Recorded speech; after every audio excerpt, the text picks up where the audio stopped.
First of all, do you have private security companies in Mozambique that actually should be doing the job?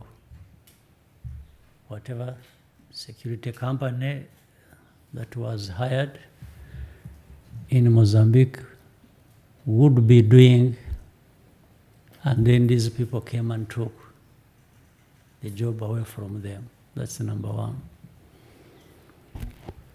In fact, you could also ask the similar question.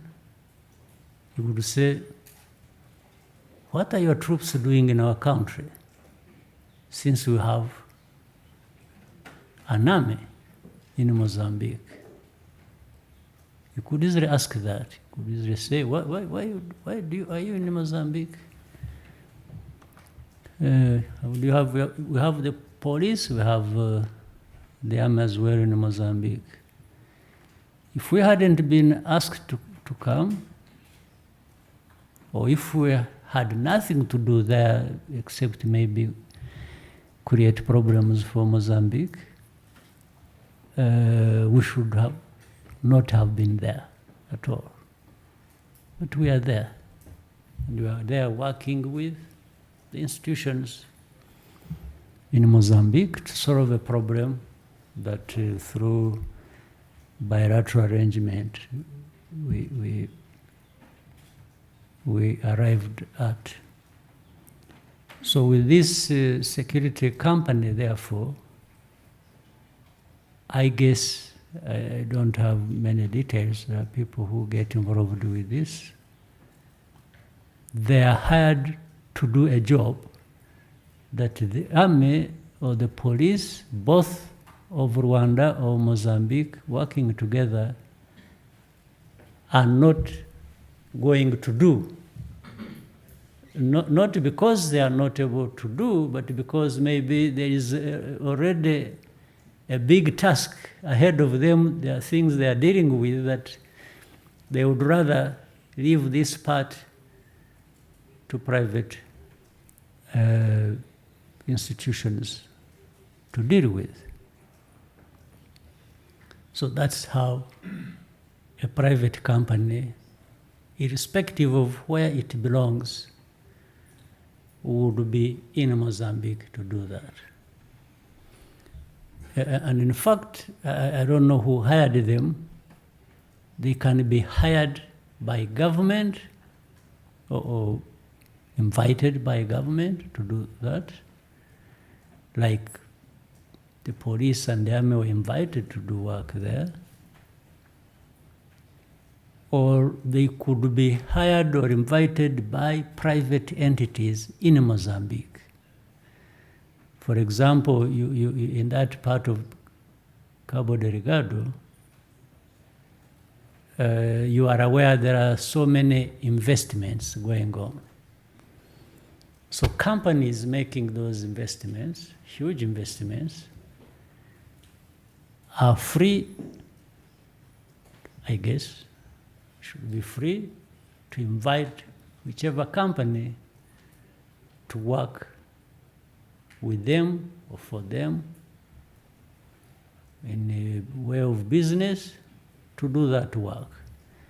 Well, I'm sure you are aware. Let me remind you, I heard at the beginning, when our forces had just arrived, they learned there were so many security companies, I don't know how many, that were working there from South Africa. You are aware of that? Yes. So it's not even a strange thing. It's not a new thing. There are companies working from South Africa, maybe from other countries in Southern Africa. And maybe they are still there, actually, those other companies as well. So I'm explaining this, therefore, in such a way that this is the manner in which they happen to be there. But I'm also trying to say it's not a strange thing that should bother anyone, as long as it is by invitation, by whoever, and by there is a task to do, and maybe they are doing it. Later on, if we find they are not up to the task or they are not doing a good job, I think you have a right to say, what are these people doing here when they are just wasting time? It's like I'm surprised you don't find people, when we were talking about Eastern Congo area, there have been no complaints about MONUSCO being there for 22 years, spending over 35 billion US dollars and doing nothing. People are comfortable sitting with them there. So you see how this world is strange. So please, if anybody, any company or entity is from Rwanda and is there in your country doing nothing or wasting your time, please let me know. I need you to complain, and I need to give me facts, and we deal with it. So that's how the first question is to be answered. Then prosecution of people. I think you talked of people who died in Mozambique as well. People who have been here, do you remember somebody who used to work for us? He used to be a DG of Berde. What was his name? Tratzins. Tratzins had worked here. He had actually come from Angola. He had lived there for many years and so on. You are aware you remember he was killed. That was long ago. He was killed in Mozambique. We have asked people who know what could have happened. We asked from, we had a story that he had actually been killed by those Rwandans who had been living there. He found there, oh, I don't know who found who there, because he was there for a long time. He came here, worked, and then he decided to go back on his own, because I think he was associated with one of the universities. He was supposed to be somebody in the university. So he was killed. The story we had from my intelligence people was that he was killed by those people.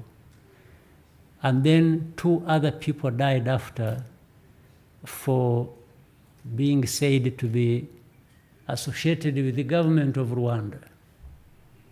And then,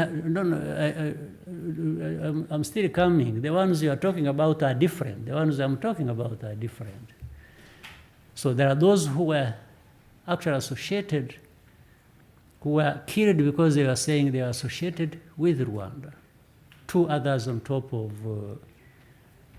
Turatsians. Then around the same time, 2 others, I think, if not 1 or 2, also died, who were supposed to be associated with these anti-Rwanda groups. You see what I mean? So here you have a situation like this. And what we did ourselves, we had always been in contact with the government and the systems in Mozambique to actually investigate and tell us who killed who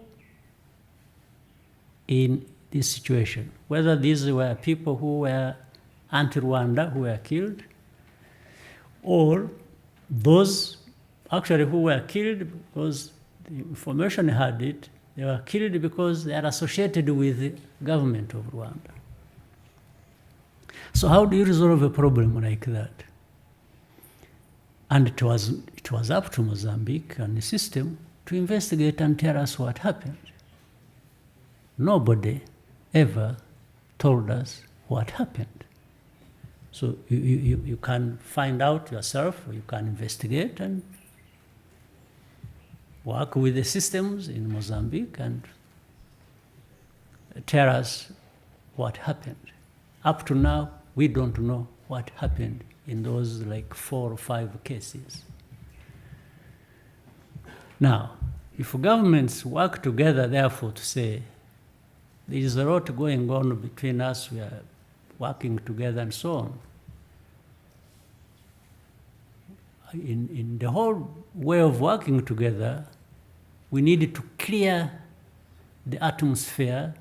We need to understand this. We need to have a proper and legal process of understanding what is going on.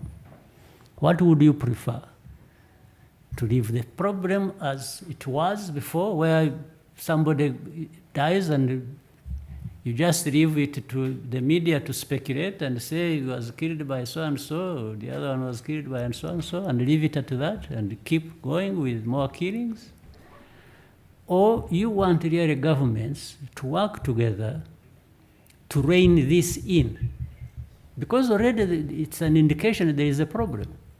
You already have a problem. If you are having people in one country said to be anti another country, and then you have others in the same country said to be anti the other country, what do? Do you leave it at that? Or you find some way of even allowing a discussion to be held so that this is reined in. I think that's whatever you ask in that regard is supposed to address this problem. If there is another way of addressing it, let us know.